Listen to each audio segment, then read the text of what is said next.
This is Lindsay Lopez from Form Pilates, business coach and studio owner here in New York City. And today I wanted to chat with you guys about this awesome book that I just finished reading. It's called Better Than Before by Gretchen Rubin. She wrote The Happiness Project. Awesome. Hello. As you come in, I'd love to know where you're scoping from, and if you have a business, I'd love to know. Greetings. Oh, Dr. Nikki! It was awesome seeing Dr. Nikki today talking about our morning rituals. You inspired me, Dr. Nikki, to get my to get my morning pages back up. We were talking about morning rituals. I'm apologizing in advance because I do not have my my tripod, so I'm holding my camera and it's a little bouncy. But anyway, Dr. Nikki's awesome sauce, so make sure you guys follow her as well. She'll give you lots of tips to get really super healthy and happy in your life. And yeah, so I'm gonna start journaling tomorrow. But anyway, and this is a great. Thank you, Dr. Nikki, for this foray into what I wanted to talk about today, about habits and about how habits are pretty much. You know, we think that like everybody follows the same pattern on how to build a habit, how to get rid of a bad habit, but it's very interesting because just recently, oh hey, big kiss from Switzerland, awesome! I love Switzerland. I appreciate you too, Dr. Nikki. Thank you for and hi from Mars. Wow, what's the weather like on Mars? That's exciting. My accent. I don't know. I have an accent. I do have an accent.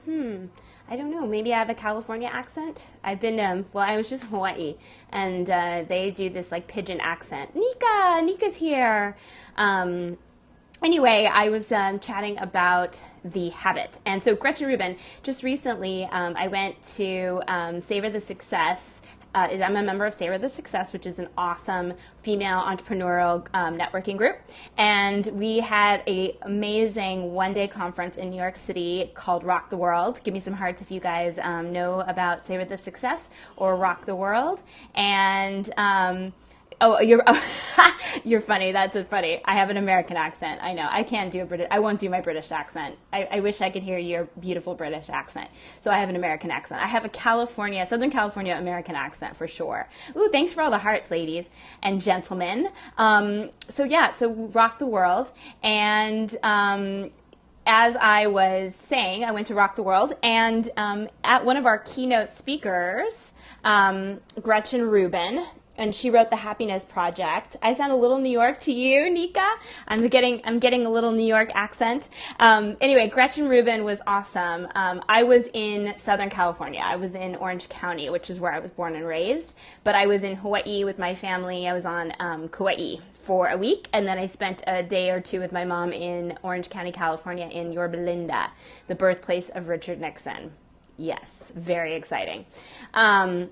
So anyway, The Happiness Project, Gretchen Rubin. So this is her second book, I believe, Better Than Before, and she talks a lot about habits in this book.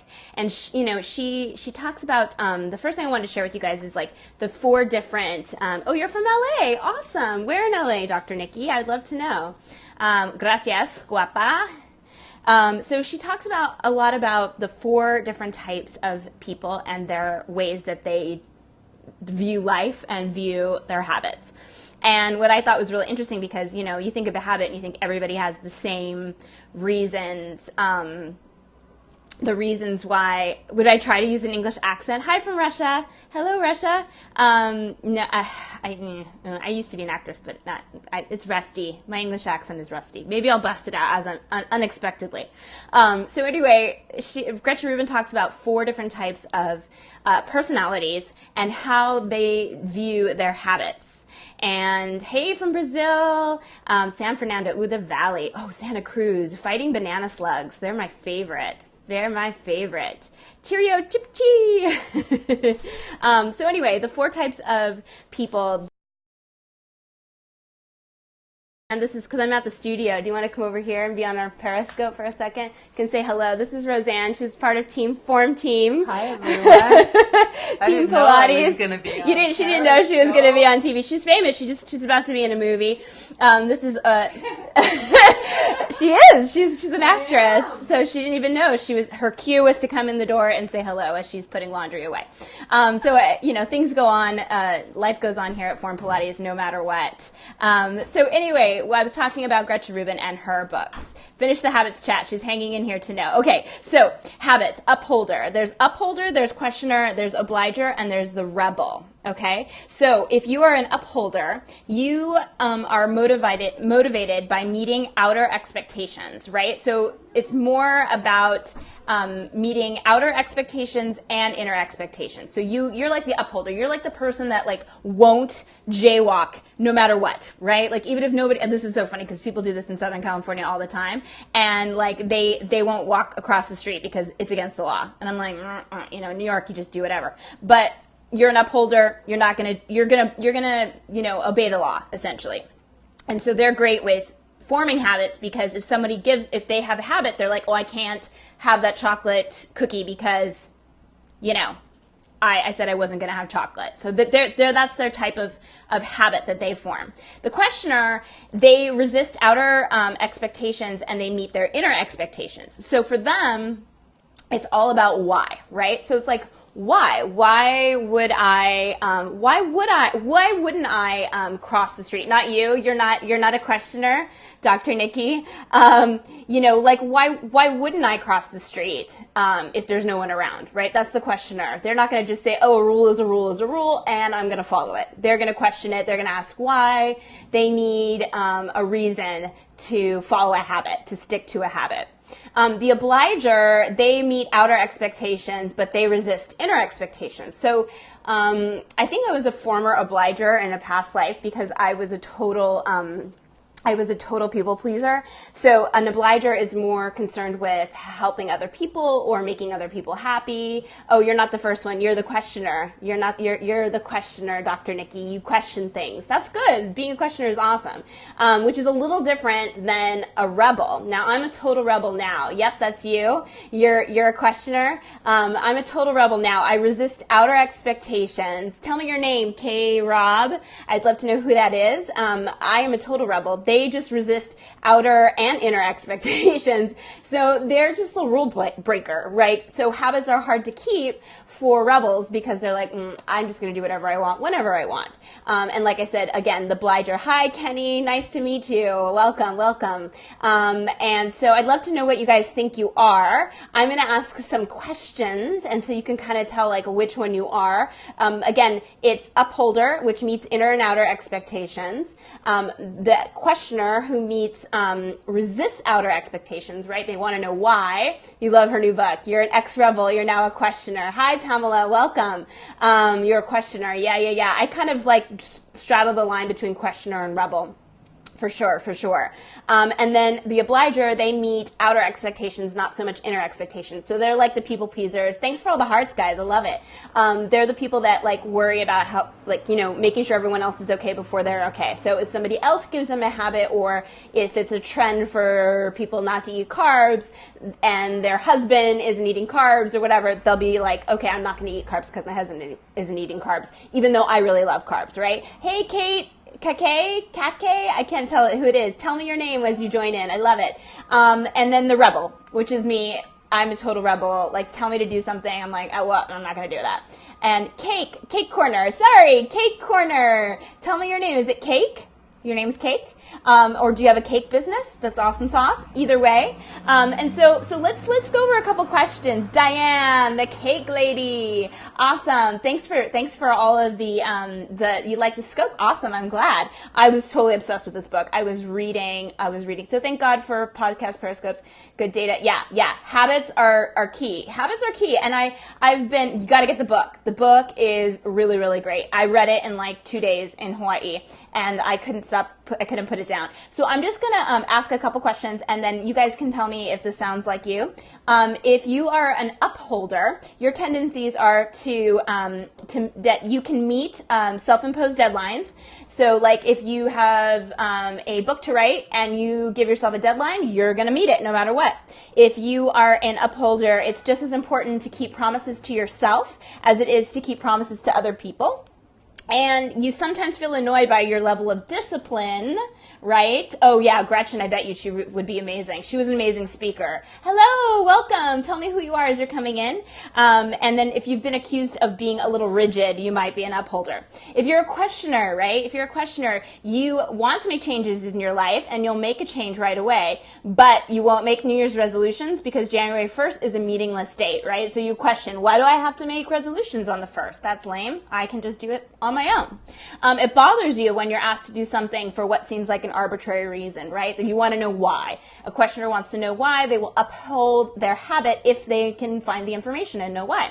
And they question the validity of the 4 tendencies framework. So even just this framework of your 4 tendencies, they're like, I don't know about this. So if that sounds like you, you're probably a questioner. If you're an obliger, people you guys ever get like tongue-tied? People often turn to you for help. So you're the one that edits reports, you're the one to take over a carpool run, you're the one to speak at a conference, you're the one that everybody looks to, right? You're the obliger, right? This is kind of the people pleaser one. You'll do something to be a good role model for somebody else, but if it's something that you have to do for yourself, like practice piano, welcome, hello, tell me your name as you come in, like something you have to do for yourself, like practicing piano, eating vegetables, quitting smoking, you won't do it, right? You'll do it for somebody else, but you won't do it for you. And you've probably adopted some great habits. Hey, hi from Turkey. Awesome. Welcome. You've adopted some good habits, but you struggle, to have success, to form others. So you can do some things easily, but not everything easily in terms of your habits. And if you're a rebel like me, you don't make New Year's resolutions or you try to form habits. Like habits, why would I do a habit, right? Why would I stop doing something that I'm already doing? I'm a rebel. I'm a rebel without a clue, right? You do know what you want to do. You're true to yourself. And that's another thing. Rebels are really big on being honest, authentic, and true to themselves. Other people sometimes get frustrated because you won't always do what they want you to do. And if you're expected to do something, even if it's fun, right? Like even if it's like a salsa dancing class, you'll have the urge to resist, because the expectation of a habit takes the fun out of it. So if that sounds like you, then you are a rebel. And this book is so full of awesome things. It really talks a lot about why we should form habits, how to form habits based on those tendencies, right? Because like we're not all one flavor, one size fits all.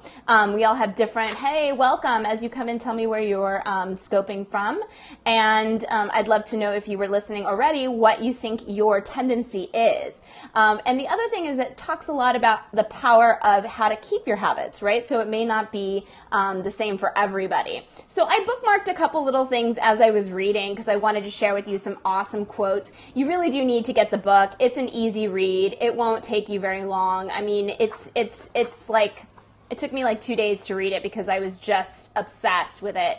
And I think it's already, every time now, because I'm actually Stephen Covey's 7 Habits of Highly Successful People. I do know that book. This one is a little bit more about, it's more individualized, I would say. I would say it's more individualized. So it's more about like your personal tendency and what you are as a person, or what your personality is like, and how to strategize on how to build your habits in the best way that works for you. So that's what's really cool about it. It's very specialized. It's not one size fits all.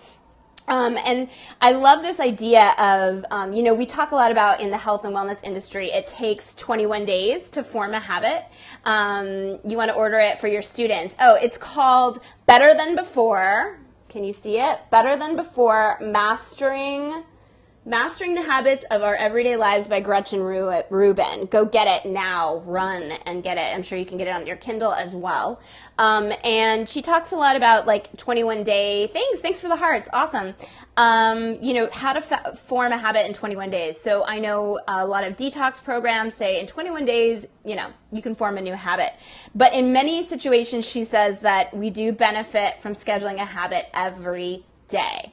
and that the things that we do every day, they take on a certain beauty. And funnily enough, two very unconventional geniuses wrote about the power of daily repetition. So kind of what Dr. Nikki was talking about today, the things that we do as habits daily in our lives kind of form who we are and form how we interact with the world.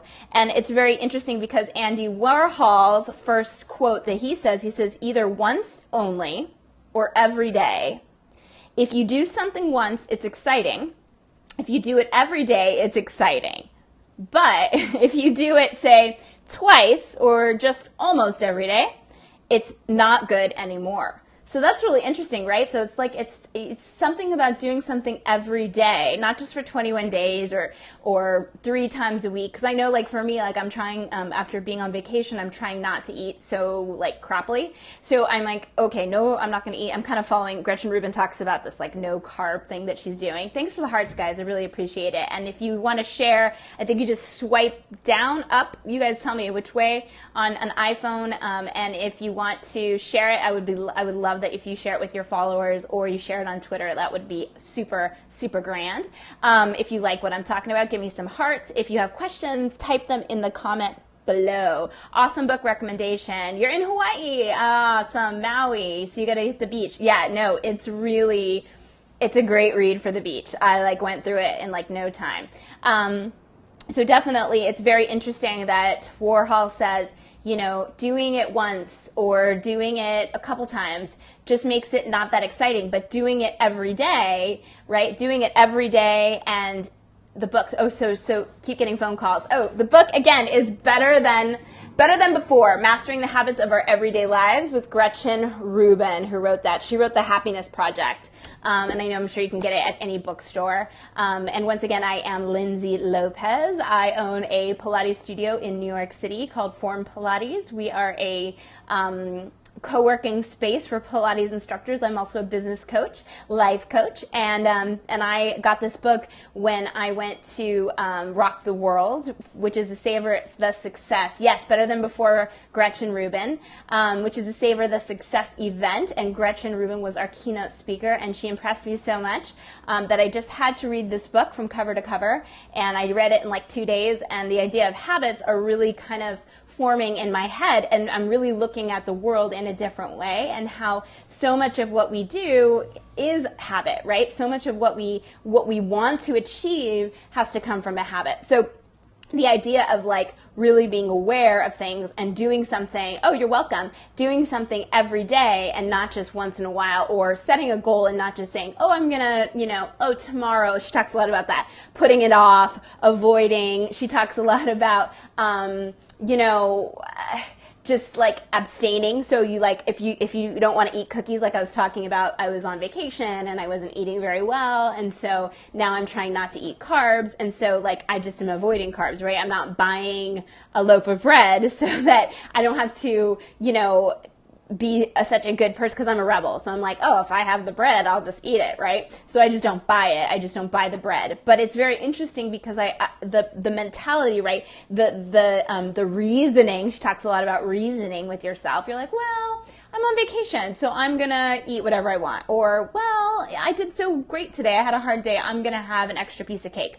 And how we rationalize with ourselves to kind of override our habits, and therefore we break our habits. And she talks a lot about having to start over, and how starting over is a lot harder than not having to start over again at all. So keeping your habit going is actually easier than stopping and starting. But back to what I was talking about earlier about doing, the 21 days situation, and that it takes longer than 21 days to really have a habit. Hello, welcome. As you come in, I'd love to know who you are, where you are scoping from. But I think it's really interesting that Andy Warhol said, once again, either